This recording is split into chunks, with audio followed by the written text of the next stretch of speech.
નમસ્કાર દર્શક મિત્રો, હું આપની સાથે છું રાખી અંજારિયા। સ્વાગત છે આપનું કચ્છ ઉદય ટીવી ન્યૂઝમાં। તો દર્શક મિત્રો, જોઈએ આજના સમાચારો વિસ્તારથી। સસ્તા સોનાના નામે ઠગાઈ કરવામાં ભુજના ચીટરોએ શહેરને બદનામ કરી નાખ્યું છે। સસ્તા સોનાના નામે ઠગાઈ થતી હોવા છતાં લોભામણી લાલચે અનેક લોકો જાળમાં ફસાઈ જાય છે। હવે તો 1 લાખના 2 લાખ સહિતની લાલચે પણ ઘણા લોકો રૂપિયા ગુમાવી બેસે છે। વખતો વખત કાર્યવાહી કરવા છતાં ગેંગ અટકવાનું નામ લેતી નથી। ત્યારે રેન્જ આઈજી ચિરાગ કોરડિયાએ આપેલી સૂચના અને એસપી વિકાસ સુંડાના માર્ગદર્શનમાં ભુજ એલસીબીની ટીમ પેટ્રોલિંગમાં હતી ત્યારે મોટી સફળતા મળી છે, જેમાં સરપટ નાકા નજીક શેખ ફળિયામાં આવેલા મકાનમાં દરોડો પાડી ચીટરને ઝડપી લેવા સાથે મોટી માત્રામાં બિસ્કિટ અને નોટોના બંડલ કબજે કરવામાં આવ્યા છે। આ બાબતે ભુજ ડીવાયએસપી એમજે કિશ્ચને માહિતી આપતા જણાવ્યું હતું કે એલસીબીના જીવરાજભાઈ ગઢવી અને શક્તિસિંહ ગઢવીની સચોટ બાતમી મળી હતી, જેના આધારે સરપટ નાકા શેખ ફળિયામાં દરોડો પાડવામાં આવ્યો હતો, જ્યાં અઝરુદ્દીન કાસમ શાહ શેખ હાજર મળી આવ્યો હતો। આરોપી અને તેના ભાઈઓ ઇન્સ્ટાગ્રામ, ફેસબુક અને વોટ્સએપમાં અલગ અલગ નામની ફેક આઈડી બનાવી તેમાં 1 લાખના બદલામાં 5 લાખ તેમાં બજાર કરતા સસ્તા ભાવે સોનું આપવાની લાલચ આપતા વિડીયો બનાવી પોસ્ટ કરતા હતા। ખરેખર અસલી બિસ્કિટ બતાવી નકલી બિસ્કિટ આપી ઠગાઈ કરવામાં આવતી હતી અને ચલણી નોટોમાં ઉપર અને નીચે સાચી નોટો વચ્ચે ભારતીય ચલણી નોટની આકારના કાગળો અને ભારતીય ચિલ્ડ્રન બેંકની નોટ મૂકવામાં આવતી હતી। અઝરુદ્દીનને સાથે રાખી તેના ઘરમાં તપાસ કરવામાં આવી હતી, જેમાં પેટી પલંગમાંથી ભારતીય ચલણના 100, 200, 500ના દરની નોટોના બંડલો મળી આવ્યા હતા। કુલ 99,30,000 સાચી ખોટી ભારતીય ચલણી નોટના બંડલ કબજે કરવામાં આવ્યા હતા। ઉપરાંત 12,70,000નું સોનાનું સાચું બિસ્કિટ અને 11 નકલી બિસ્કિટ કબજે કરવામાં આવ્યા હતા। કુલ 15,000ના 9 મોબાઈલ અને 18 સિમ કાર્ડ કબજે કરવામાં આવ્યા હતા, જેમાં એક સિમ કાર્ડ દુબઈનું હોવાનું સામે આવ્યું છે।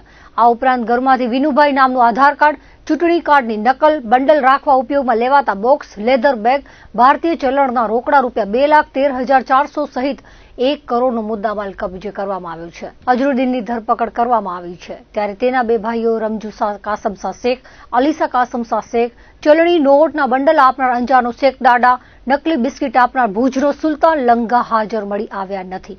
5 ઈસમો સામે ભુજ બી ડિવિઝન પોલીસમાં વિવિધ લોકો સાથે સંપર્ક સાધી ઠગાઈ કરવાની કોશિશનો ગુનો દાખલ કરવામાં આવ્યો છે।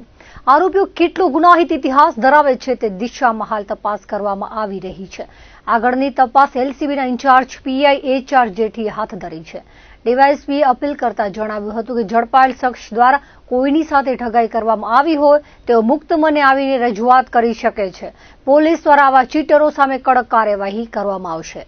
અત્રેના કચ્છ પશ્ચિમ જિલ્લામાં નકલી સોનું પધરાવવાના અને એવા બધા ઘણા બધા બનાવો પાસ્ટમાં બનેલા છે, જે અન્વયે અત્રેના રેન્જ આઈજી શ્રી ચિરાગ કોરડિયા સાહેબે ખાસ સૂચના આપેલી કે આવા બનાવો વધુ ના બને એ માટે તકેદારી રાખવી, જે આધારે અત્રેના એસપી શ્રી વિકાસ સુંડા સાહેબ દ્વારા એલસીબીને ખાસ આ બાબતે કાર્યવાહી કરવા જણાવવામાં આવેલું હતું અને એના આધારે ટીમો બનાવીને જુદા જુદા વિસ્તારોમાં એ લોકો વોચ પેટ્રોલિંગમાં હતા અને એલસીબીના કર્મચારી જીવરાજભાઈ ગઢવી અને શક્તિસિંહ ગઢવીને ખાસ બાતમી મળેલી કે ભુજ સરપટ નાકામાં 3 ઈસમો છે, 3 ભાઈઓ છે, રમજુ શાહ કાસમ શાહ શેખ, અઝરુદ્દીન કાસમ શાહ શેખ અને અલીસા કાસમ શાહ શેખ, આ લોકો જુદા જુદા ઇન્સ્ટાગ્રામ, ફેસબુક અને વોટ્સએપ ઉપર જુદા જુદા નામની આઈડી બનાવીને વિડીયો અપલોડ કરે છે। એમાં નોટોના બંડલો હોય, એમાં ઉપર સાચી નોટ હોય, બાકીની ખબર ના પડે પણ બંડલ દેખાય, પછી સોનાનો બિસ્કિટ હોય એના વિડીયો, એટલે 1 લાખના બદલામાં 5 લાખ રૂપિયા આપવાની અને જે સોનાના બિસ્કિટ છે એ માર્કેટ ભાવ કરતા એકદમ ઓછી કિંમતે આપવાની લોભામણી લાલચ આપતા વિડીયો એ લોકોએ અપલોડ કરેલા। જે બાતમી આધારે એ લોકોએ એમના ઘરે જઈને તપાસ કરી તો અઝરુદ્દીન છે, અઝરુદ્દીન શેખ, એ ઈસમ મળી આવેલો, એને ભાગવાની કોશિશ કરી, એટલે એને સાથે રાખીને પછી એના ઘરની સર્ચ કરી, ઝડપી કરી, તો એમાં એમના ઘરની જે શેતી છે પલંગ, એમાંથી જુદા જુદા નોટોના બંડલો મળ્યા। એમાં 500ની નોટોના બંડલ, 100ની નોટોના બંડલ, 200ની નોટોના બંડલ, એ બંડલો મળ્યા। એમાં ઉપર એક નોટ સાચી હોય અને બાકીની નીચે બધી નકલી નોટ હોય, ચિલ્ડ્રન્સ બેંક ને એવી બધી નોટો હોય, એટલે એવા બંડલો મળ્યા। ટોટલ 12 સોનાના બિસ્કિટ મળ્યા, એમાંથી 1 બિસ્કિટ અસલી છે, બાકીના નકલી છે। કુલ 18 સિમ કાર્ડ મળેલા છે, એમાંથી 1 દુબઈનું સિમ કાર્ડ છે અને જુદા જુદા બીજી મોબાઈલ ફોન ને એ રીતના બધી સામગ્રી કુલ 1,99,300,000 એટલે 30,000 એટલે 1 કરોડની કિંમતનો મુદ્દામાલ એલસીબી દ્વારા કબજે કરવામાં આવે છે અને એ હાજર મળી આવેલ ઈસમ અઝરુદ્દીન કાસમશા શેખને હસ્તગત કરીને બી ડિવિઝન પોલીસ સ્ટેશનમાં ગુનો રજીસ્ટર કરવામાં આવ્યો છે. આરોપીઓનો ગુનાહિત ઇતિહાસ છે જે એમણે ભૂતકાળમાં પણ ગુના કરેલા છે. દુધઈમાં જે છેલ્લે એક બનાવ બનેલો એ છેતરપિંડીનો જ હતો અને એમાં પછી મારામારી થયેલી ને લૂંટનો બનાવ બનેલો. એટલે અત્યાર સુધીમાં ઘણા બધા આવા ગુનાઓ કરેલા છે અને આપના મીડિયાના માધ્યમ દ્વારા પણ અમે પ્રજાજનોને અપીલ કરીએ છીએ કે જો આ ઈસમોએ તમારી સાથે કોઈની પણ સાથે આ પ્રમાણેની છેતરપિંડી કરી હોય તો આગળ આવવા અને એમની વિરુદ્ધ કાર્યવાહી કરવા માટે પોલીસને સાથ આપવા વિનંતી છે. ફરાર આરોપીને શોધવા માટે એ 2 આરોપી તો આના ભાઈ છે અને બીજા પણ 2 આરોપી છે. કુલ 5 આરોપીઓ વિરુદ્ધ ગુનો દાખલ કરવામાં આવેલો છે. એટલે એમને શોધવા માટે પણ ટેકનિકલ સર્વેલન્સ અને હ્યુમન સર્વેલન્સ દ્વારા અને ટીમો બનાવીને એમને શોધવા એમની શોધખોળ પણ આદરવામાં આવી છે. અબડાસા તાલુકાના વડસર રોડ પર ગોલાઈ પાસે ટ્રેલર હડફેટે વૃદ્ધનું મોત થયું હતું. આ બાબતે ફરિયાદી મુંબઈમાં રહેતા મૂળ અબડાસાના સુખપરના રમેશ ભાનુશાલીના જણાવ્યા પ્રમાણે તેમના પિતા ગોવિંદભાઈ લાલજીભાઈ ઉર્ફે લાડકભાઈ ભાનુશાલી પોતાની બાઇક લઈને નલિયાથી સુખપર આવતા હતા ત્યારે વડસર ગામ પાસે ટ્રેલરના ચાલકે બાઇકને ટક્કર મારી હતી, જેમાં તેઓને ગંભીર ઇજાઓ થવાથી સારવાર માટે હોસ્પિટલમાં ખસેડાયા હતા, જ્યાં તેઓનું મોત થયું હતું. અકસ્માત સર્જીને ટ્રેલર ચાલક નાસી ગયો હતો, જેથી વાયર પોલીસે ગુનો દાખલ કરી તપાસ હાથ ધરી છે. બીજી તરફ ઉછીના લીધેલા 1 લાખ સામે 4 લાખની માંગણી કરાતા આધેડે આપઘાત કર્યો હતો.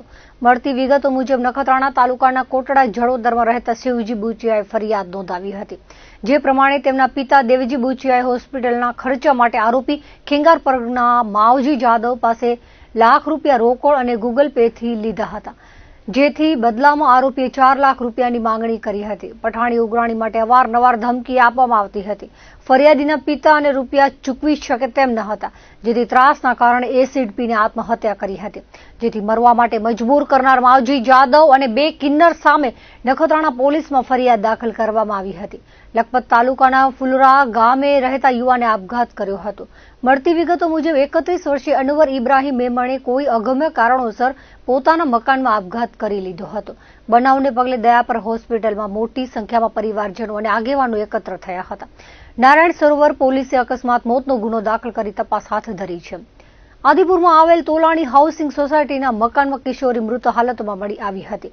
આ બાબતે આદિપુર પોલીસના જણાવ્યા પ્રમાણે 17 વર્ષીય લક્ષ્મી રાણા તેના ઘરના ફળિયામાં આવેલ પાણીના ટાંકામાં પડેલી હાલતમાં મળી આવી હતી, જેને સારવાર માટે પ્રથમ ખાનગી હોસ્પિટલ અને બાદમાં રામબાગમાં લઈ જવાઈ હતી, જ્યાં ફરજ પરના તબીબે મૃત જાહેર કરી હતી. કિશોરી કઈ રીતે ટાંકામાં પડી અને બનાવ કઈ રીતે બન્યો તે જાણવા આદિપુર પોલીસે તપાસના ચક્રો ગતિમાન કર્યા છે. અંજારના સવાસર નાકા પાસે જીપ હડફેટે આધેડનું મોત થયું હતું. હતભાગી દુકાનના પગથિયા પર બેઠા હતા ત્યારે ગાડી ચડાવી દેવામાં આવી હતી. મળતી વિગતો મુજબ મહેન્દ્ર કંપનીની કમાન્ડર જીપના ચાલકે આ બનાવને અંજામ આપ્યો હતો. ફરિયાદીના ભાઈ સવાસર નાકાની બાજુમાં આવેલી દુકાનના પગથિયા પર બેઠા હતા ત્યારે રોંગ સાઈડમાં ગાડી લઈને આવી ફરિયાદીના ભાઈ સાથે અકસ્માત સર્જ્યો હતો, જેમાં ગંભીર ઇજાઓ પહોંચતા સારવાર દરમિયાન મોત થયું હતું, જેથી અંજાર પોલીસમાં ગુનો દાખલ કરવામાં આવ્યો છે. ભચાઉ તાલુકાના વાંડિયા નજીક ઘાસચારો ભરેલ ટ્રેલર વીજ લાઇનને અડી જતા આગ લાગી હતી, જે આગ 4 કલાક સુધી ફાયર બ્રિગેડની ટીમે પાણીનો મારો ચલાવીને કાબૂમાં લીધી હતી. ફાયર વિભાગમાંથી જાણવા મળતી વિગતો મુજબ ભચાઉ નગરપાલિકા ફાયર ટીમને કોલ આવ્યો હતો કે ભચાઉ તાલુકાના વાંડિયા ગામે એક ટ્રેલરમાં ઘાસચારો ભરેલ છે, જેમાં આગ લાગી હતી, જે ટીમે તાત્કાલિક ઘટના સ્થળ પર પહોંચી આગને કાબૂમાં લેવા પ્રયાસો હાથ ધર્યા હતા. તેમ છતાં આગ મોટી હોવાથી ઈટી કંપનીની ફાયર ટીમને બોલાવવામાં આવી હતી. 4 કલાક સુધી ટ્રેલર પર પાણીનો મારો ફાયરની ટીમ દ્વારા ચલાવવામાં આવ્યા બાદ આગ કાબૂમાં આવી હતી. ભુજની ભાગોળે કે પટેલ હોસ્પિટલ પાસે ગેરકાયદેસર દબાણો પર તંત્રનું બુલડોઝર ફરી વળ્યું હતું. ભુજની કે પટેલ હોસ્પિટલ સામે અને બાજુના વિસ્તારમાં થયેલા ગેરકાયદેસર દબાણોને દૂર કરવા તંત્ર દ્વારા અનેક વખત નોટિસ પાઠવવામાં આવી હતી. દબાણકારોને સ્વેચ્છાએ પોતાના દબાણો દૂર કરવા લાંબો સમય આપવા છતાં દબાણો યથાવત રહ્યા હતા. શુક્રવારે ભુજ મામલતદાર દ્વારા ગેરકાયદેસર દબાણોને દૂર કરવાની કામગીરી હાથ ધરાઈ હતી, જે તે સ્થળ પર પોતાનો માલિકીનો હક સાબિત કરવામાં નિષ્ફળ રહેલા દબાણકારોના દબાણોને દૂર કરાયા હતા. મામલતદારની કચેરી દ્વારા ચુસ્ત બંદોબસ્ત સાથે 11 જેટલા દબાણોને તોડી પાડવામાં આવ્યા હતા. ભુજ શહેરમાં મોટાભાગના સ્થળો અને ફૂટપાથો પર દબાણોએ ડેરા માંડ્યા છે, પરંતુ તંત્રને શહેરની બહારનો વિસ્તાર જ દેખાતો હોય તેમ તંત્રની દબાણ દૂર કરવાની કામગીરી પર સવાલો ઉઠ્યા છે. આ દબાણ જ્યારથી પ્રક્રિયા શરૂ કરી હતી ત્યારે સંપૂર્ણ રીતે આપણે એમને 3 વાર નોટિસ આપી અને સાંભળવામાં આવ્યા છે. 61નો હુકમ કર્યા બાદ એમને સમય આપવામાં આવ્યો છે અને એના પછી 202 કલમ હેઠળ આખરી નોટિસ આપ્યાના 1 મહિના સુધી સમય આપવા છતાંય ન કરવાના કારણે આજે આપણે આ કાર્યવાહી કરવી પડે છે. એમને સંપૂર્ણ રીતે સ્વેચ્છાએ ખાલી કરવા માટે આપણે ઘણો બધો સમય આપ્યો છે, છતાં પણ એમના દ્વારા ન કરતા આજની પ્રક્રિયા શરૂ કરવી પડી છે. ટોટલ અહીંયા 11 થી વધુ દબાણો છે અને એમને ડ્યુ પ્રોસિજર ફોલો કરી અને એમને સતત એમના આધાર માલિકી પુરાવાના રજૂ કરવાનું કહેવા છતાં રજૂ ન થયા, એના કારણે આપણે આ પ્રક્રિયા કરેલ છે.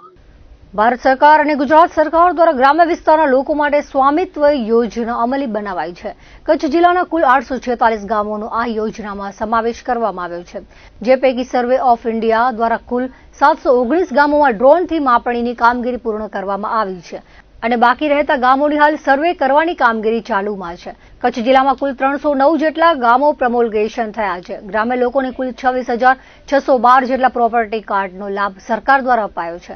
આ પ્રોપર્ટી કાર્ડ લોન, મકાન વેચણી સહિતના કાર્યમાં ઉપયોગી સાબિત થશે.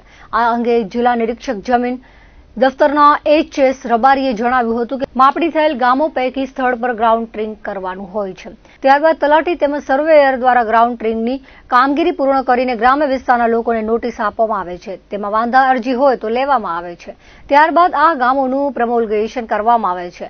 અત્યાર સુધી પ્રમોલ્ગેશન થયેલા ગામોના કુલ 27,000 જેટલા લોકોને પ્રોપર્ટી કાર્ડ આપવામાં આવ્યા છે. કચ્છ જિલ્લામાં ભારત સરકારશ્રી અને ગુજરાત સરકારશ્રીની ગ્રામ્ય વિસ્તારના લોકોને પ્રોપર્ટી કાર્ડ આપવાની સ્વામિત્વ યોજના અમલી છે. કુલ કચ્છ જિલ્લામાં 846 ગામો આ યોજના અન્વયે સમાવેશ કરવામાં આવેલ છે તથા કુલ 719 ગામમાં ડ્રોનથી માપણી થઈ ગયેલ છે. એ માપણી થયેલ ગામો પૈકી સ્થળ ઉપર ગ્રાઉન્ડ ટ્રુથિંગ કરવાનું હોય છે. ત્યારબાદ તલાટી સર્વેયરની ટીમ દ્વારા સ્થળ ઉપર જઈ ગ્રાઉન્ડ ટ્રુથિંગ કામગીરી પૂરી કરી જે તે હકચોકસી અધિકારી દ્વારા ગ્રામ્ય વિસ્તારના લોકોને નોટિસ આપવામાં આવે છે. એમના કોઈ વાંધા સૂચન હોય તો મેળવવામાં આવે છે. ત્યારબાદ આ ગામોનું પ્રમોલ્ગેશન કરવામાં આવે છે. તો કુલ 309 ગામો પ્રમોલ્ગેશન કરવામાં આવે છે અને પ્રમોલ્ગેશન થયેલા ગામો પૈકી કુલ 27,000 જેટલા લોકોને આ સ્વામિત્વ યોજનાના પ્રોપર્ટી કાર્ડ મળેલ છે. એ પ્રોપર્ટી કાર્ડથી લોકોને પોતાના એક મિલકતનો આધાર કાર્ડ ઉપલબ્ધ થયેલ છે. આ પ્રોપર્ટી કાર્ડથી લોકોને બેંક લોન લેવામાં ખૂબ સરળ બનેલ છે અને વેચાણ વારસાઈ કરવામાં પણ ખૂબ સરળ ઉપયોગી બનેલ છે તથા જે બીજા ગામો બાકી રહેલ છે તે ગામોમાં હાલ પ્રગતિ હેઠળ છે કામગીરી. સાહેબ, આની પ્રક્રિયા કેવી રીતે હોય છે સ્વામિત્વ કાર્ડની? પ્રક્રિયામાં સરકારશ્રી દ્વારા યોજના જાહેર કરી ત્યારબાદ સર્વે ઓફ ઇન્ડિયા દ્વારા મિલકતોને ડ્રોનથી માપણી કરવામાં આવી. એ માપણી બાદ અમને નકશા મળ્યા. એ નકશા જે મળે એ પ્રમાણે સ્થળ ઉપર પણ અમે ખાતરી કરી. સ્થળ ઉપર ખાતરી કરતા લોકોને પુરાવા માટે નોટિસ આપવામાં આવી અથવા તો પંચાયતનું જે આકારણી રજીસ્ટર હતું એનો પણ બેઝ લેવામાં આવ્યો. તો આકારણી રજીસ્ટર અથવા લોકો દ્વારા તેમની મિલકતના કોઈ આધાર પુરાવા રજૂ કર્યા એ અન્વયે હકચોકસીની નોટિસ આપવામાં આવી. હકચોકસીની નોટિસ બાદ પણ કોઈને વાંધા સૂચન હોય તો એ ધ્યાને લેતા જે તે હકચોકસી અધિકારી દ્વારા નોટિસ કરી અને ઠરાવ કરવામાં આવે. મિલકતના સંબંધિત જે તે મિલકતના ધારણકર્તા ઠેરવવામાં આવ્યા.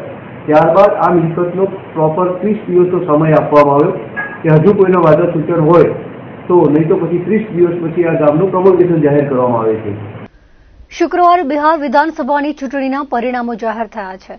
બિહારમાં એનડીએની જંગી જીત થઈ છે.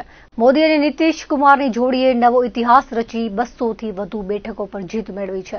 બીજી તરફ મહાગઠબંધનને કારમિહારનો સામનો કરવો પડ્યો છે. બિહારમાં ભાજપ અને એનડીએની જીતની જિલ્લા મથક ભુજમાં ઉજવણી કરવામાં આવી હતી. કચ્છના સાંસદ અને પ્રદેશ મહામંત્રી વિનોદ ચાવડાના કાર્યાલય ખાતે ફટાકડા ફોડી બિહારની જીતના વધામણા કરાયા હતા. ભુજની વીડી હાઈસ્કૂલ નજીક ભાજપના જૂના કાર્યાલય ખાતે પણ બિહારની જીત ઉજવવામાં આવી હતી.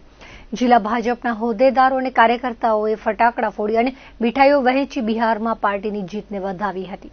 બિહારની અંદર આજે વિધાનસભાની ચૂંટણીનું પરિણામ આવ્યું છે. એનડીએ ગઠબંધનને એક ઐતિહાસિક જીત હાંસલ થઈ છે. દેશના યશસ્વી વડાપ્રધાન શ્રી નરેન્દ્ર મોદી સાહેબના નેતૃત્વમાં, રાજ્યના મુખ્યમંત્રી શ્રી નીતિશ કુમારજીના નેતૃત્વમાં બિહારની જનતાએ જે પ્રકારે એનડીએને પ્રેમ આપ્યો છે અને જલવંત વિજય ત્યાં એનડીએ અને ભારતીય જનતા પાર્ટીને મળ્યો છે, ત્યારે સૌ પ્રથમ તો બિહારની જનતા અને મતદારોનો આભાર અને એમને અભિનંદન આપું છું કે એમણે સાચા અર્થની અંદર ડબલ એન્જિન સરકારને જે પ્રકારે ત્યાં વિજય અપાવ્યો છે. આવનાર સમયની અંદર બિહારનો વિકાસ બમણી ગતિએ થશે.